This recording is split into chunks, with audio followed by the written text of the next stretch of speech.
I never thought that I'd be spending time reviewing physics in Identity 5. I'm gonna talk about the Pseudoscience, which will involve a lot of physics. But don't worry, because I will try to explain everything in the easiest and most understandable way for you. The content of this video has been translated from Chinese to English, and English is not my native language. If you notice any wrong translations, please point them out in the comments in case I mislead everyone. The Pseudoscience continues his own character story. The demon in the box mentioned in his character story refers to Maxwell's demon in physics. This is a theory that has been disproved. The story of Essence is told after Maxwell's demon was disproven and locked away in a box along with other pseudosciences. This box can be called the prison for all pseudosciences, a massive transparent cube. Freedom Leader D wants to become the dominant of this prison. He disguises himself as a victim, shackles himself above the prison, and spreads the message that if anyone can rescue the Druid hanging in the air, everyone will be freed. And so the rebels within the prison came to regard Druid as the freedom leader who could lead them to freedom. But what Druid wanted was stability in his dominion. He doesn't want anything to happen that might disrupt it. Then he disguised himself again as Insulator L and joined the rebels to find the leaders of the rebels.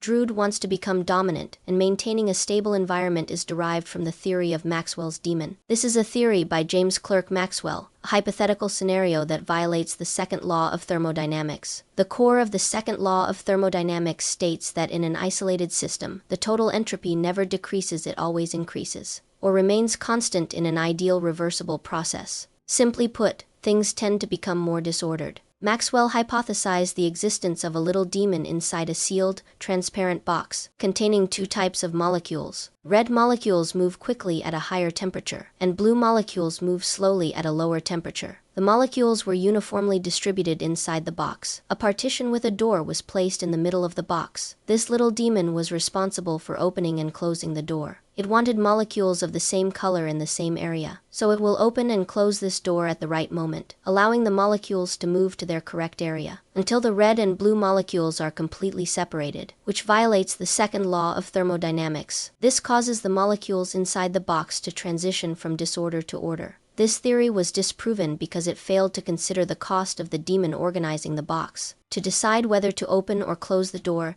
it must obtain information about the molecules, such as through measurement. The act of getting information itself consumes energy, which is ultimately dissipated into the environment as heat, increasing the environment's entropy. Let's take an example. Your room is always getting messier. To make it tidy again, you need to clean it up. But this process drains your energy, so you must eat and drink to keep your energy levels up. This leads to sweating and excretion. While the room becomes clean, your body ends up in a state of disorder, which means the entropy of the room decreases, becoming clean and organized. But the entropy of your body increases, becoming chaotic and disordered. And the entropy you reduce by cleaning the room is far less than the entropy produced by your fatigue. Now back to the Essence story. The little demon makes decisions to identify molecular information and maintain stability within the box as Druid wanting to be the prison leader, and he even disguises himself to find rebels in person to maintain the prison's stability. The entire concept of the costume is based on a retrofuturism theme.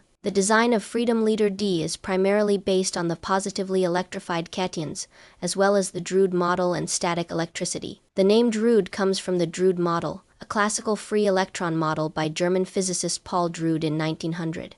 It explains electron transport properties in materials, especially metals, where their behavior resembles a pinball machine and is similar to the Qs design. Druid's voluminous, flowing hair was caused by static electricity. Electrostatic effects are most apparent on insulators. This is why his B tier is called the insulation L. The sphere above his head is a negatively charged electron. D himself is defined as a positively charged cation, so there's an electrostatic attraction between them, which means the positive cations are drawn to the negatively charged cathode. Patient and psychologist are respectively the compliant electrode C and the rebel electrode C. C stands for cathode. A positively charged cation means an atom that is missing an electron. Let's take the sodium atom as an example. A sodium atom has 11 positively charged protons and 11 negatively charged electrons, resulting in a net charge of 0. When it loses an outer shell electron, the number of positively charged protons is more than the number of negatively charged electrons, so the sodium atom becomes a sodium ion. We call the process of forming cations ionization. Although ionization itself reduces entropy, it actually causes more entropy gain in the environment.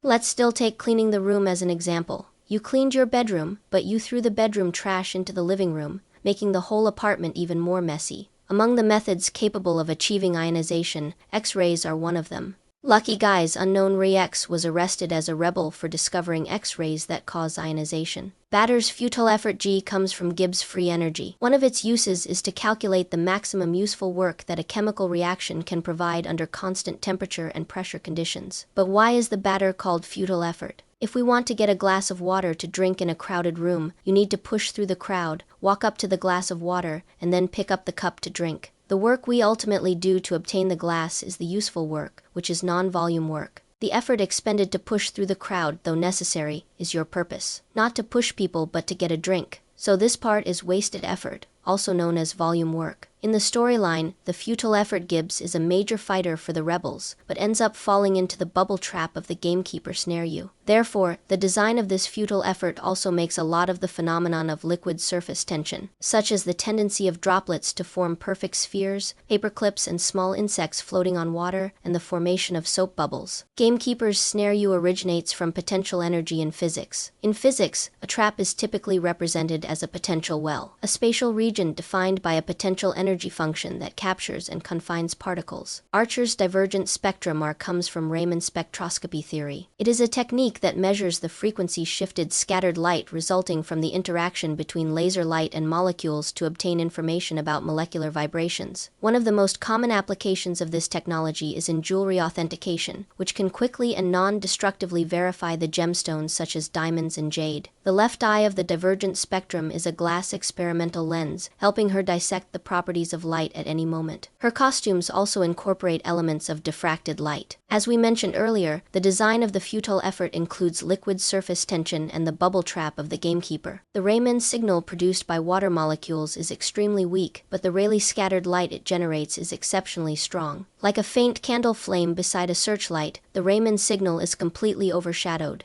The divergent spectrum here refers to Rayleigh scattered light. The rebels' uprising failed, so Gibbs' efforts were futile, and Raman spectroscopy could not identify the molecular vibrations. They were hypnotized by the first officer's chaotic entropies, lost in dreams of increasing entropy. Entropy increase represents disorder and chaos, symbolizing the process of uprising. In reality, they are temporarily suppressed by Drood, resulting in entropy decrease. That means stability. Because of the hypnosis into dream, the design of the whole essence includes dream core elements. In the official design concept, there is this statement. The prison's master, Drood, has temporarily suppressed the uprising, but the ultimate outcome of the transparent box remains inconclusive. Personally, I presume there will be other essences continuing this story in the future. So, after all that, I also have a question. What physics concepts do you think the clerk's hidden pulse P incorporates that could link into the story? Share your thoughts in the comments and discuss with everyone.